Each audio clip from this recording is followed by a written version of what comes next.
Hola, buenas. Este vídeo es para intentar para un público de secundaria y para una persona interesada en particular sobre la historia del arte, una de las obras más conocidas, más interesantes, en mi opinión, del gótico de la Edad Media, que es una obra conocida como la Santa Capilla, la Sainte-Chapelle. Espero pronunciarlo bien. Es una de las obras más típicas del gótico francés, concretamente del gótico radiante o rayonnant. Se encuentra en París, recibe centenares de miles de visitantes todos los años y me parece una obra absolutamente espectacular. Se encuentra muy cerquita de la Catedral de Notre Dame y bueno, es muy visitable y yo creo que en mi opinión merece mucho la pena. Bueno, esta videoconferencia la voy a articular en cuatro partes. Primero haré una introducción presentando la obra de arte, la Sainte-Chapelle. Después hablaré de los aspectos formales, constructivos, que están relacionados con la arquitectura. Después, en tercer lugar, hablaré de elementos de significado, de narrativas, aquello que hay detrás de la historia del arte, de las construcciones mentales. Y luego finalmente hablaré del contexto medieval de su construcción y un poco muy por encima de la historia de la capilla a lo largo del tiempo. Espero que me salga bien porque la videoconferencia va a ser a primera vista y que se entienda con claridad. Bueno, en primer lugar hay que recalcar que es una capilla, que es un espacio reducido, a veces privado, en donde se celebran actos religiosos o se ora en privacidad. Hay capillas, por ejemplo, en las catedrales, por ejemplo, en los ábsides, tienen los absidiolos, hay capillas que pues, gestionaban los gremios. En este caso, esta capilla es un edificio separado, no tiene una iglesia anexa y era parte del Palacio Real. Es decir, que había un palacio enorme de la dinastía Capeto, los reyes de Francia, y tenían esta capilla pues para uso privativo suyo. A ver, estas capillas se utilizaban, entre comillas, para dos cosas. En primer lugar, para rezar. Muchos reyes de Francia eran cristianos católicos piadosos y rezaban, pero también para proyectar poder. Y luego también había una cierta mentalidad en la Edad Media que los reyes piadosos triunfaban en la batalla. Y los reyes no piadosos, que eran pecadores, no triunfaban. Con lo cual era muy importante para los reyes mostrar piedad, porque en el caso de no hacerlo, si ocurría cualquier tipo de desgracia, el pueblo la asociaría pues con la poca religiosidad del rey.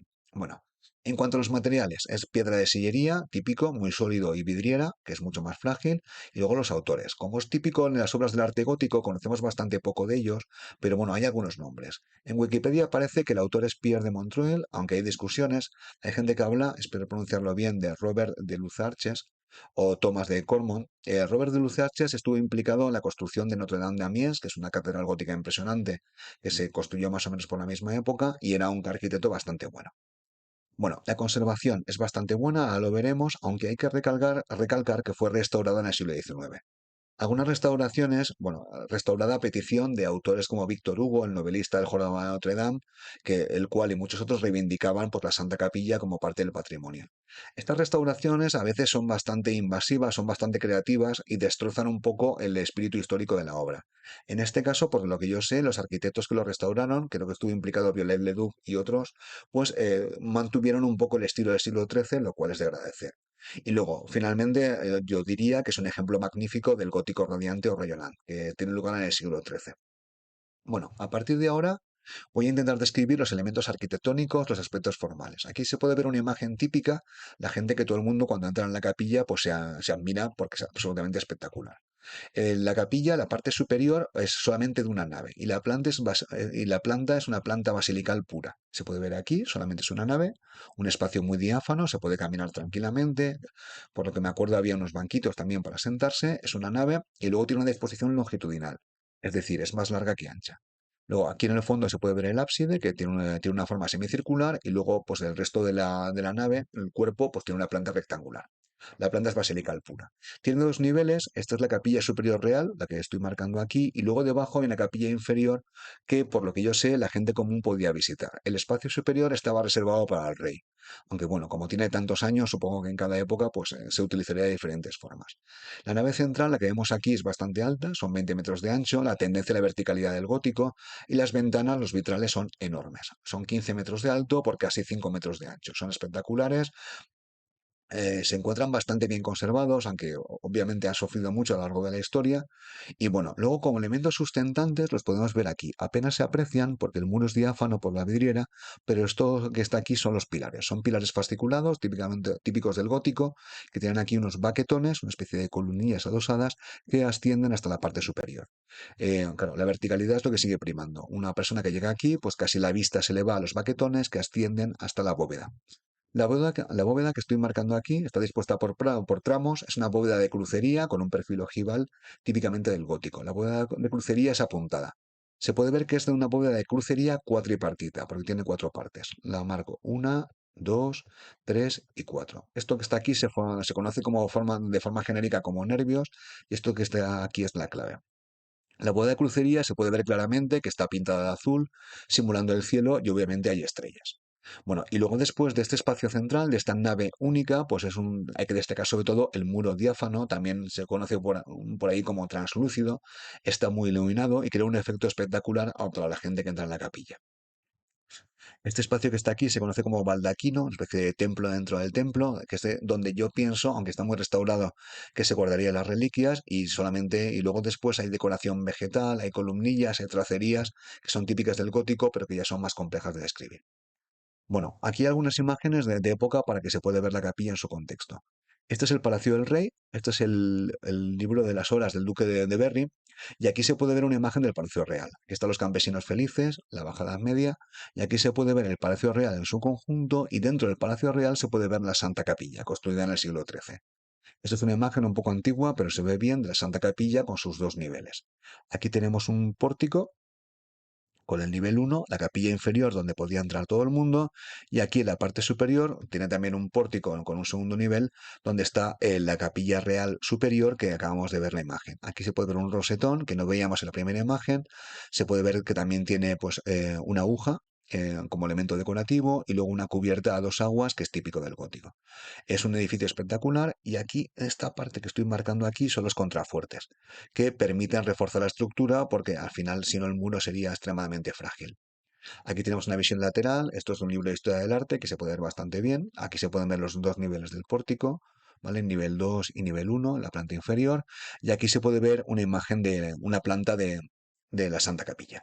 Se puede ver que claramente la planta es basilical, aquí se puede ver el ábside que tiene un perfil semicircular, esto que está aquí son los contrafuertes que permiten que la estructura se mantenga y aquí esto es un espacio que nunca he podido visitar, que probablemente sería el tesoro donde se guardarían las reliquias o se guardarían los tesoros en algún momento de la historia de la Santa Capilla. Este es el espacio del pórtico. Bueno, aquí se pueden ver más imágenes, vamos, se puede ver las vidrieras de nuevo, aquí está la bóveda de crucería con los nervios, los pilares fasciculados y aquí se puede ver una imagen de la bóveda de crucería. Se puede ver aquí que es cuatripartita, una, dos, tres y cuatro. Y se puede ver claramente cómo está hecha por tramos. Un tramo que está aquí, otro tramo que está aquí, otro tramo que está aquí, si no me equivoco, y aquí está el ábside. Este es el perfil típico de la bóveda de crucería de la Santa Capilla. Bueno, aquí hay algún elemento de la decoración que básicamente como hay tantos es complicadísimo describirlos, pero se puede ver que la decoración vegetal es muy abundante y además muy rica y muy elaborada. Se puede ver aquí, se puede ver aquí. Esta columnilla recuerda un poquito a las columnas corintias, aunque bueno, ya están muy alejadas, y también se pueden ver elementos del bestiario medieval. Son elementos muy originales, aquí juegan con los dorados, y esta es la decoración típica que podemos encontrar en el pórtico, en la parte superior. El pórtico en la parte inferior está dedicada a la Virgen María, a la famosa Notre Dame, Nuestra Dama, y la parte superior a Jesús. Esto es una portada ojival gótica típica, se puede ver aquí las arquivoltas, se puede ver aquí el tímpano, si no me equivoco esto es un Jesús triunfante con los atributos de la pasión, aquí está la lanza y aquí la cruz, y aquí está el parteluz o trumeau que le llaman en francés, y aquí está el dintel. Es un pórtico bastante más limpio que es una portada, perdón, no es un pórtico, es una portada bastante más limpia que las portadas románicas y bueno, estos están en el segundo nivel de la Saint-Chapelle. Esto es otro detalle de la portada, donde hay todo tipo de decoraciones. Este tipo de imágenes son muy típicas del mundo medieval, en una forma de reforzar la fe de quien visitaba la capilla y también de enseñar la religión, la vida de los humildes a la gente que no sabía leer y escribir. Esto es una escena, si no me equivoco, de la creación de Adán y Eva. Están aquí los dos dormidos. Si no me equivoco, es la creación de Eva de la costilla de Adán. Bueno, he hablado de aspectos formales, de elementos constructivos de la capilla, planta basilical. Ahora hablaré de las historias, de las construcciones sociales, de las mentalidades, de las narrativas, de los cuentos, de lo que hay detrás de la Santa Capilla. Aquí voy a hacer una especie voy a mezclar la Santa Capilla con un perfil general que se podía aplicar a todas las obras góticas. Bueno, en concreto, esta Santa Capilla, su gran idea es que es un relicario. Un relicario es un objeto, normalmente una arqueta, pues un baúl donde se guardaban las reliquias, normalmente muy decorado. Pero claro, como el rey de Francia era tan rico, tan poderoso y tan piadoso, pues decidió construir un edificio monumental que ejerciera como gran cofre de las reliquias que había comprado al rey Balduino en Tierra Santa, no, perdón, en Constantinopla. Entonces, había adquirido reliquias a un precio carísimo, creo que son 135.000 libras de la época, y bueno, pues construyó el edificio para guardarlas. Era su gran tesoro y una forma de mostrar piedad. Esto como primer nivel. La capilla en realidad es un relicario, simplemente un edificio para guardar reliquias que son objetos sagrados, pues corresponde, en este caso era la corona de Cristo y parte de la lanza de Longino, si no me equivoco, la Vera Cruz, eran 22, pero bueno, la corona de espinas de Jesús, una reliquia que él adquirió al rey bueno, al emperador de Constantinopla, era la joya más preciada de sus reliquias. Luego, en segundo nivel, esos edificios, y en concreto la Sainte-Chapelle, se tiene que entender como parte de la teología de la luz. Esta teología de la luz es una idea, no sé hasta qué punto herética o curiosa o original, del abad Suger, que era el famoso abad de Saint-Denis, que ya había fallecido, que es la primera edificación gótica. Él considera que Dios es luz, que se puede detectar a Dios a través de la luz de las vidrieras. Es una idea bastante platónica, que la belleza es el resplandor de la verdad, entonces la luz era muy adecuada. Entonces, en las primeras vidrieras aparecen en Saint-Denis y obviamente la Sainte-Chapelle, que es una obra posterior, pues también imita esta teología tan típica del gótico. Luego después el tema de la doble lectura. Este tipo de edificios con vidrieras pues tienen una doble lectura. Una de lejos, en el cual encontramos una vidriera con colores rojo, azul, con un espacio multicolor, casi mágico. Estaba muy relacionado porque las vidrieras al ser tan caras estaban bastante relacionadas con la alquimia y también al usar metales preciosos tienen casi un rango de gemas o de joyas. Y luego las vidrieras de cerca, porque esta doble lectura es de lejos, espacio multicolor, y de cerca pues hay narraciones, historias del Antiguo Testamento, de la Biblia, del Nuevo Testamento, en la medida de lo posible relacionadas con los reyes de Francia. Y luego una cosa bastante original que se puede aplicar a todos los espacios religiosos del mundo medieval, que son espacios multisensoriales. Este tipo de edificios, la Sainte-Chapelle entre ellas, hay que entenderlas como un espacio donde se ve la luz, donde se huele, hay inciensos, hay flores, hay aromas y también donde se tocan las reliquias. Muchas veces, muchas ceremonias, los fieles las tocaban o el rey, entonces se utilizaba el tacto, el gusto creo que no. Vamos, la visión, el olfato, son espacios multisensoriales donde la gente podía experimentar la espiritualidad. Esto hay que entenderla porque, bueno, entendiendo esto, creo que el edificio se entiende mucho mejor. Aquí es el espacio del baldaquino, si no me equivoco, está restaurado. Esto es una imagen pues, del baldaquino restaurado. Aquí se guardaría la Santa Capilla, perdón, la Santa Capilla, las reliquias. Es el espacio un poco más monumental del edificio que se encuentra en el fondo. Aquí se puede ver las vidrieras de lejos, que como se puede ver, la foto quizás aquí no es buena del todo, es un espacio multicolor. Uno va caminando y bueno, sí, es muy complicado fijarse, sobre todo las narraciones del final, pero bueno, también tiene un efecto mágico o religioso o espiritual creado por las vidrieras. Y aquí están las vidrieras, cada uno de los paneles, hay 1113, hablo de memoria, que cuentan historias. En este caso, si no me equivoco, es Judas que se ahorca y en este caso probablemente es la reina Esther. Hay un montón de simbologías. Aquí se puede ver, por ejemplo, pues el castillo de la Reina Blanca de Castilla. Aquí se puede ver una flor de lis, símbolo de los Borbones. Entonces, si una persona paseaba por la capilla, por la Sainte-Chapelle, podía estar muy entretenido viendo historias y viendo, pues, contemplando las historias que contaban las vidrieras. Bueno, luego el tema de los olores, pues bueno, quería hacer un poco en relación con el tema de la flor de lis. La flor de lis ha aparecido antes, aquí se puede ver el símbolo que lo utilizan los scouts, pero la flor de lis está relacionada con la flor del lirio, que está relacionado con la Virgen María y es el símbolo de los reyes de Francia, con lo cual uno cuando entra a la Santa Capilla puede ver la flor de lis en las paredes y probablemente también olería pues la cera, el incienso y los lirios que habría en la Santa Capilla. Bueno, he hablado del significado, espero que haya aportado algo y ahora voy a hablar del contexto de la construcción de la Santa Capilla. Bueno, esta Santa Capilla fue construida por un rey de Francia conocido como Luis IX San Luis.